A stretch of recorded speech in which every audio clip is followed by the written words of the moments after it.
Videos देखने के लिए सब्सक्राइब करें जनसत्ता.com, बेल आइकन दबाकर पाएं लेटेस्ट नोटिफिकेशंस। नमस्कार, जनसत्ता में आपका स्वागत है। न सिर्फ भारत बल्कि दुनिया भर में मोबाइल फोन का इस्तेमाल करने वालों के लिए वोडाफोन एक जाना पहचाना नाम है। दुनिया भर के 22 देशों में वोडाफोन का कारोबार फैला है और करोड़ों लोगों को रोजाना एक दूसरे से कनेक्ट करने में इस ब्रांड का बहुत बड़ा हाथ है।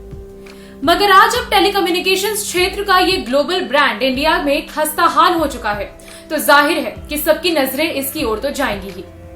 जनसत्ता की इस खास रिपोर्ट में एक नजर वोडाफोन की कहानी पर।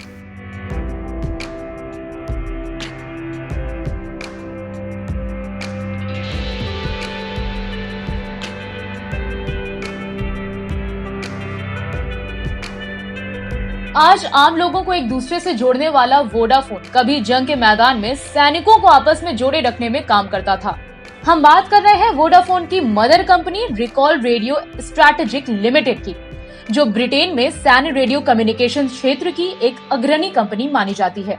1981 में इस ब्रिटिश कंपनी रिकॉल इलेक्ट्रॉनिक्स और अमेरिकन कंपनी जनरल इलेक्ट्रॉनिक्स के बीच एक समझौता हुआ था, जिसके तहत एक सैन्य रेडियो कम्युनिकेशंस तकनीक के कॉमर्शियल यूज का फैसला किया गया। 1 जनवरी 1985 को कंपनी ने मौजूदा वोडाफोन नाम अपना लिया। तब इसका नाम था recall Vodafone holdings limited. Voda यानी वॉइड डाटा और फोन का मतलब तो आप समझते ही हैं। उसी वक्त कंपनी अपने मौजूदा ग्लोबल हेडक्वार्टर में आई, जो कि इंग्लैंड के बर्कशायर शहर में स्थित है। 1991 में रिकॉल इलेक्ट्रॉनिक्स का पूरी तरह वोडाफोन में विलय हो गया और अब इस कॉर्पोरेट ग्रुप को वोडाफोन ग्रुप के नाम से पहचाना जाने लगा।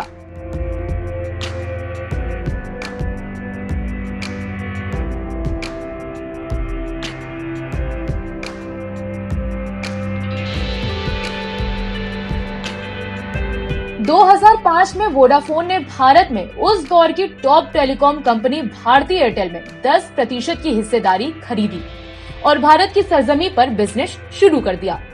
2007 में वोडाफोन ने हज एसआर में 67% की हिस्सेदारी खरीद ली और स्वतंत्र तौर पर इंडिया वालों को मोबाइल सेवा उपलब्ध कराना शुरू कर दिया। उसी साल कंपनी ने सुनील मित्तल को भारतीय ग्रुप में अपनी 10% की हिस्सेदारी वापस बेच दी। मगर लगातार हो रहे व्यापार घाटे के बीच 2017 में वोडाफोन ने बिरला ग्रुप की आइडिया सेक्युलर में अपने विलय की घोषणा कर दी और फिर सितंबर 2020 में कंपनी को वोडा इंडिया लिमिटेड के नाम से जाना जाने लगा।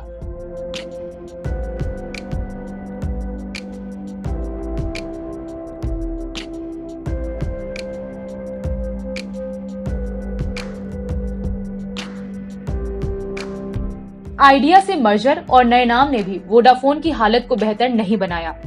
बता दें कि आदित्य बिरला ग्रुप के चेयरमैन कुमार मंगलम बिरला ने कर्ज के बोझ से दबी वोडाफोन आइडिया लिमिटेड में अपनी हिस्सेदारी सरकार या किसी ऐसी इकाई को सौंपने की पेशकश की थी। बिरला ने ये पत्र 7 जून को लिखा। उन्होंने कहा कि सरकार की ओर से जुलाई तक इन तीनों मुद्दों पर तत्काल सक्रिय सहयोग नहीं मिलने की स्थिति में वीआईएल की वित्तीय स्थिति डूबने की कगार पर पहुंच जाएगी, जिसको संभालना मुश्किल होगा। वीआईएल से जुड़े 27 करोड़ भारतीयों के प्रति हमारा कर्तव्य है। इसी के मद्देनजर मैं कंपनी में अपनी हिस्सेदारी सरकार या सरकार के कहने पर किसी ऐसी इकाई को सौंपने को तैयार हूं, जो कंपनी का परिचालन करने में समर्थ हो।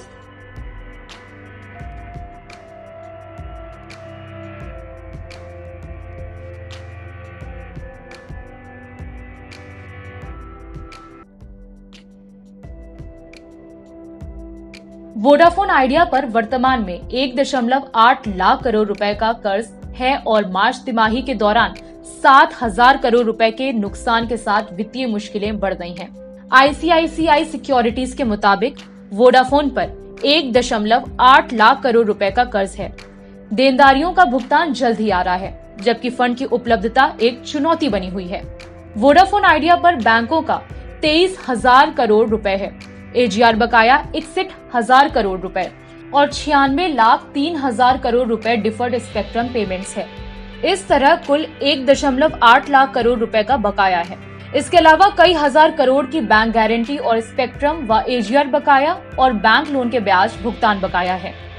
वोडाफोन संकट पर आपकी क्या राय है, हमें कमेंट सेक्शन में बताइए और कारोबार जगत की खबरों के लिए बने रहिए जनसत्ता के साथ। धन्यवाद।